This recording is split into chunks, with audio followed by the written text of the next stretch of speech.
हर खबर पर होगी आपकी पकड़। डाउनलोड कीजिए एबीपी लाइव ऐप। महानायक अमिताभ बच्चन को कोरोना हुआ, हल्का बुखार और सांस लेने में भी दिक्कत। मुंबई के नानावड़ी अस्पताल में भर्ती किया गया। अमिताभ बच्चन के बेटे अभिषेक बच्चन की कोरोना रिपोर्ट भी पॉजिटिव आई, उन्हें भी नानावड़ी में भर्ती कराया गया है। नानावड़ी अस्पताल के डॉक्टर अब्दुल एस अंसारी अमिताभ बच्चन का इलाज कर रहे हैं। डॉक्टर अंसारी नानावड़ी अस्पताल के क्रिटिकल केयर सर्विस के डायरेक्टर हैं। नानावती अस्पताल के डॉक्टरों के मुताबिक अमिताभ को हल्का बुखार और सांस लेने में दिक्कत है, लेकिन उनकी हालत चिंताजनक नहीं है। अमिताभ की रिपोर्ट पॉजिटिव आने के बाद पूरे परिवार का कोरोना टेस्ट कराया गया है, लेकिन अमिताभ और अभिषेक को छोड़कर बाकी पूरे परिवार की रिपोर्ट नेगेटिव आई है। अमिताभ बच्चन का घर मुंबई के वेस्ट वार्ड में है। इस वार्ड में कोरोना के 5300 केस आ चुके हैं। इस वार्ड में अब तक 241 लोगों की जान भी जा चुकी है। अमिताभ की हालत चिंताजनक नहीं है, लेकिन उनके लिए कोरोना ज्यादा खतरनाक है, क्योंकि उनकी उम्र ज्यादा है। साथ ही वो 20 साल से लिवर की बीमारी से भी जूझ रहे हैं। उनका 75% लिवर खराब है। सिर्फ 25% लिवर के सहारे ही वो काम चला रहे हैं। अमिताभ बच्चन ने कोरोना से दूसरों को बचाने के लिए चलाई जा रही कैंपेन में भी हिस्सा लिया था और लोगों को एहतियात बरतने के तरीके भी बताए थे। अमिताभ ने हाल ही में एक कविता के जरिए कोरोना से लड़ने का संदेश दिया था। मुश्किल बहुत है, मगर वक्त ही तो है, गुजर जाएगा, गुजर जाएगा। जिंदा रहने का ये जो जज्बा है, फिर उभर आएगा। अमिताभ और अभिषेक बच्चन को कोरोना कैसे हुआ, इसको लेकर अभी कयास ही लगाए जा रहे हैं, लेकिन अभिषेक बच्चन 4 दिन पहले वासोवा के एक स्टूडियो में देखे गए थे। महाराष्ट्र के स्वास्थ्य मंत्री राजेश टोपे ने बताया कि अमिताभ बच्चन और अभिषेक बच्चन का एंटीजन टेस्ट पॉजिटिव आया है, जबकि परिवार के अन्य सदस्यों का टेस्ट नेगेटिव है। अमिताभ बच्चन ने कुछ महीने पहले कोरोना वॉरियर डॉक्टरों और खासकर नानावटी के डॉक्टरों की तारीफ में एक वीडियो जारी किया था। अमिताभ और अभिषेक बच्चन का कोविड-19 के टेस्ट के लिए दोबारा सैंपल लिया गया है। पहले टेस्ट की रिपोर्ट पॉजिटिव आई थी।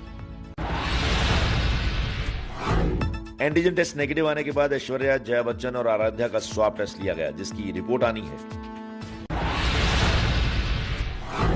अमिताभ बच्चन के एडमिट होने के बाद मुंबई के नानावटी अस्पताल की सुरक्षा कड़ी कर दी गई है, जिससे यहां लोगों की भीड़ न बढ़े। नानावटी अस्पताल कोविड अस्पताल है और भीड़ जमा होने से यहां खतरा हो सकता है। अमिताभ बच्चन के कोरोना पॉजिटिव होने पर केंद्रीय स्वास्थ्य मंत्री हर्षवर्धन ने एबीपी न्यूज से कहा है कि वो उम्मीद करते हैं कि अमिताभ और अभिषेक जल्द स्वस्थ होंगे। कॉमेडियन राजू श्रीवास्तव ने अमिताभ बच्चन पर एक वीडियो बनाकर उनके जल्द अच्छे होने का विश्वास जताया है। उनका कोरोना टेस्ट जो है पॉजिटिव आया है, लेकिन हम सब आशान्वित हैं, वो बिल्कुल अच्छे हो जाएंगे, ठीक हो जाएंगे। केंद्रीय सूचना प्रसारण मंत्री प्रकाश जावड़ेकर ने अमिताभ बच्चन के जल्द स्वास्थ्य लाभ की शुभकामनाएं दी हैं। महाराष्ट्र के पूर्व मुख्यमंत्री देवेंद्र फडणवीस ने अमिताभ बच्चन को जल्द स्वस्थ होने की शुभकामनाएं दी हैं।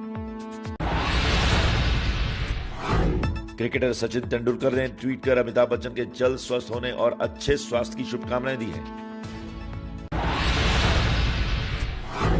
अभिनेत्री माधुरी दीक्षित और अनुपम खेर ने अमिताभ के जल्द स्वस्थ होने की कामना की है। अनुपम खेर ने कहा है, अमिताभ जी, आपने अपने जीवन में हर कठिनाई, हर मुश्किल को अपने मनोबल से परास्त किया है। अभिनेत्री रेखा के बंगले के एक सुरक्षाकर्मी को भी कोरोना हुआ। बांद्रा के बैंडस्टैंड इलाके में सी स्प्रिंग्स में रहती है रेखा। मुंबई में कोरोना के एक्टिव पेशेंट में आई कमी। 9 जून से 9 जुलाई के बीच संक्रमित मरीजों की तादाद में 8.64% की कमी आई। देश में कोरोना मरीजों का आंकड़ा 8,20,000 के पार, 22,000 से ज्यादा लोगों की मौत। देश में अब कोरोना वायरस संक्रमण के मामले तेजी से बढ़ रहे हैं। देश में संक्रमण के पहले 1 लाख मामले जहां 110 दिन में आए थे, वहीं आंकड़े को 8 लाख तक पहुंचने में महज 53 दिन लगे हैं। दिल्ली में कोरोना के कुल मामले 1,10,921 हुए। पिछले 24 घंटों में 1781 नए मामले सामने आए। पिछले 24 घंटों में 34 मरीजों की मौत हुई, जबकि पिछले 24 घंटों में 2,998 मरीज ठीक भी हुए। उत्तर प्रदेश में 55 घंटे का लॉकडाउन जारी। हर जिले में आने जाने वालों की सख्ती से चेकिंग, बिना पास के आवाजाही पर रोक, स्टेशन और एयरपोर्ट से आने वालों को छूट। एम्स के निदेशक डॉक्टर रणदीप गुलेरिया ने शॉर्ट टर्म लॉकडाउन को बताया बेअसर। कहा, वायरस संक्रमण रोकने के लिए कम से कम 14 दिन का लॉकडाउन है जरूरी। कोरोना की रोकथाम के लिए मुंबई के धारावी की WHO से तारीफ के बाद राहुल गांधी ने दी बधाई। कहा, इस उपलब्धि के लिए पूरी टीम और धारावी की जनता शाबाशी की हकदार। दिल्ली स्वास्थ्य विभाग की रिपोर्ट में दावा, जुलाई के पहले सप्ताह में होम आइसोलेशन में एक भी कोरोना मरीज की मौत नहीं हुई है। डेथ रेट में भी गिरावट की बात।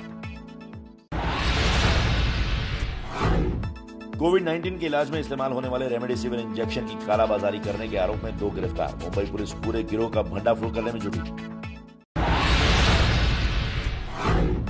नोएडा की लिंगो इम्पैक्ट कंपनी ने तैयार किया देश का पहला UV room air sanitiser. 20 minute में एक कमरे की हवा को पूरी तरह कर देगा वायरस फ्री। जल्दी बाजार में होगा लॉन्च। योगी सरकार के होमगार्ड मंत्री चेतन चौहान कोरोना संक्रमित। सिविल अस्पताल में हुई जांच के बाद आई पॉजिटिव रिपोर्ट। अब तक योगी के 3 मंत्री हो चुके हैं कोरोना संक्रमित।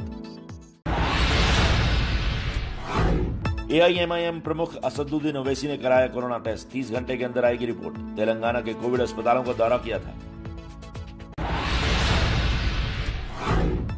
8 पुलिस वालों के एनकाउंटर और विकास दुबे के काले कारनामों की जांच के लिए यूपी सरकार ने SIT गठित की। DIG जे रविंद्र गौड़ भी SIT में शामिल। गैंगस्टर विकास दुबे के एनकाउंटर के बाद करीबियों पर शिकंजा कसने की तैयारी। ईडी ने यूपी पुलिस को चिट्ठी लिखकर विकास के परिजनों और साथियों की संपत्ति की जानकारी मांगी। विकास दुबे को 8 पुलिस वालों की हत्या करने के बाद फरारी में मदद करने वालों की धरपकड़ में जुटी पुलिस। ग्वालियर के रहने वाले ओम प्रकाश पांडे और अनिल पांडे गिरफ्तार। महाराष्ट्र ATS ने विकास दुबे के गुर्गे गुड्डन त्रिवेदी और उसके ड्राइवर को किया गिरफ्तार। उज्जैन में भी कई लोगों से पूछताछ। गुड्डन त्रिवेदी की गिरफ्तारी के प्रेस नोट और वांटेड लिस्ट में विरोधाभास। कानपुर पुलिस ने कहा कि गुड्डन त्रिवेदी चौबेपुर कांड में वांछित नहीं था, हालांकि उसकी भूमिका की जांच की जा रही है। नेपाल की नदियों से बिहार में बाढ़ का खतरा। पूर्वी चंपारण से गुजरने वाली कई नदियां खतरे के निशान से ऊपर बह रही हैं। बिहार में बाढ़ को लेकर प्रशासन ने हाई अलर्ट जारी किया है। भारी बारिश के बाद सीतामढ़ी के कई गांव पानी में डूब गए हैं। असम के बारपेटा में NDRF की टीम ने बाढ़ के पानी में फंसे लोगों का रेस्क्यू किया। कई लोगों को बोट की मदद से निकाला गया। ओडिशा के कई जिलों में जोरदार बारिश हुई। भुवनेश्वर में बारिश से यातायात प्रभावित हुआ। न्यूयॉर्क में चीनी कॉन्सुलेट के बाहर तिब्बतियों का भारतीय झंडे के साथ प्रदर्शन। चीनी सामान के बहिष्कार की मांग। PM केयर फंड पर राहुल गांधी ने फिर उठाया सवाल। कहा, दान करने वालों के नाम क्यों नहीं बताते PM। सभी जानते हैं टिकटॉक जैसी चाइनीज कंपनियों ने किया दान।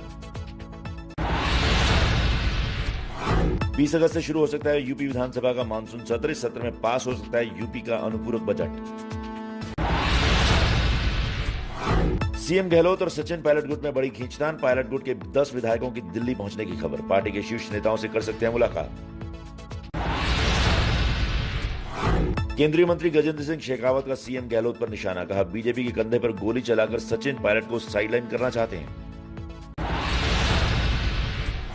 राजस्थान में विधायकों की खरीद फरोख्त के मामले में एंटी करप्शन ब्यूरो ने शुरू की जांच। 3 निर्दलीय विधायक सुरेश टांक, खुशवीर सिंह, ओम प्रकाश हुडला के खिलाफ FIR दर्ज। यूपी के पूर्व मंत्री ओम प्रकाश राजभार का बयान। कहा, प्रधानमंत्री ने कोरोना के नाम पर देश को और CM योगी ने प्रदेश को बेच दिया है। बिहार में चुनाव टालने की बात पर डिप्टी CM सुशील मोदी का बयान। कहा, कमजोर विद्यार्थी चुनाव से डर रहे हैं। तेजस्वी और चिराग ने की थी चुनाव टालने की बात। यूथ कांग्रेस ने CM योगी को भेजी हथकड़ियां। कहा, हथकड़ी के अभाव में अपराधी न भाग सके। राजस्थान सरकार ने फिर प्रदेश की सीमा को किया सील। राज्य से बाहर जाने वालों को लेना पड़ेगा पास। अंडरवर्ल्ड डॉन दाऊद इब्राहिम का गैंगस्टर गुर्गा अनवर ठाकुर दिल्ली में गिरफ्तार। पुलिस ने हथियार बरामद किया। केरल सोना तस्करी मामले में NIA ने आरोपी सरित से कोच्चि में की पूछताछ। तिरुवनंतपुरम अंतर्राष्ट्रीय हवाई अड्डे पर बरामद हुआ था 30 किलो सोना। केरल सोना तस्करी को लेकर कस्टम विभाग के अधिकारियों ने तिरुवनंतपुरम में आरोपी संदीप नायर के घर की छापेमारी। बेंगलुरु से हुई थी गिरफ्तारी। केरल सोना तस्करी को लेकर यूथ कांग्रेस ने किया विरोध प्रदर्शन। सीएम पिनराई विजयन का मांगा इस्तीफा। गुजरात के मंत्री कुमार कनानी के बेटे और सूरत पुलिस की कांस्टेबल के बीच बहस का वीडियो आया सामने। मंत्री का बेटा कर्फ्यू में एमएलए का बोर्ड लगाकर घूम रहा था। राष्ट्रपति रामनाथ कोविंद की फोटो एडिट कर सोशल मीडिया पर डालने पर आईटी एक्सपर्ट को गिरफ्तार किया गया। सीएम अरविंद केजरीवाल ने प्रधानमंत्री नरेंद्र मोदी को चिट्ठी लिखी। सेमेस्टर की परीक्षाएं रद्द करने का आग्रह किया।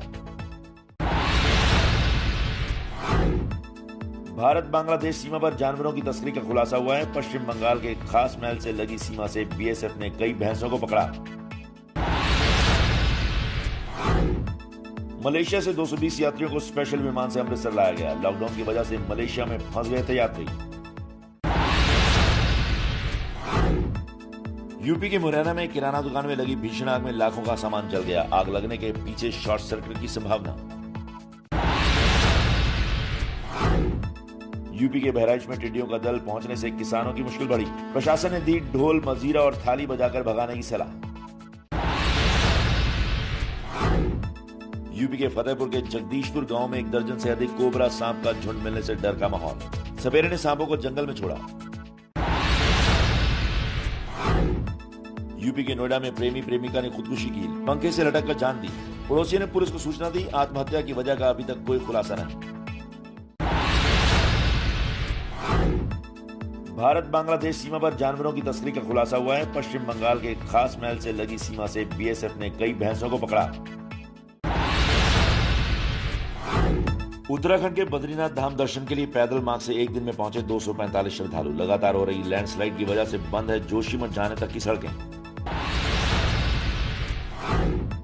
दुनिया भर में कोरोना संक्रमितों की संख्या 1 करोड़ 26 लाख के पार पहुंची। अब तक 56,03,633 लोगों की मौत। अमेरिका में सबसे ज्यादा 33 लाख मरीज। 1,36,716 लोगों ने दम तोड़ा। कोरोना पर बड़ा खुलासा। हांगकांग से भागकर अमेरिका पहुंची डॉक्टर ली मेंग यान ने कहा, चीन ने छिपाई कोरोना पर जानकारी।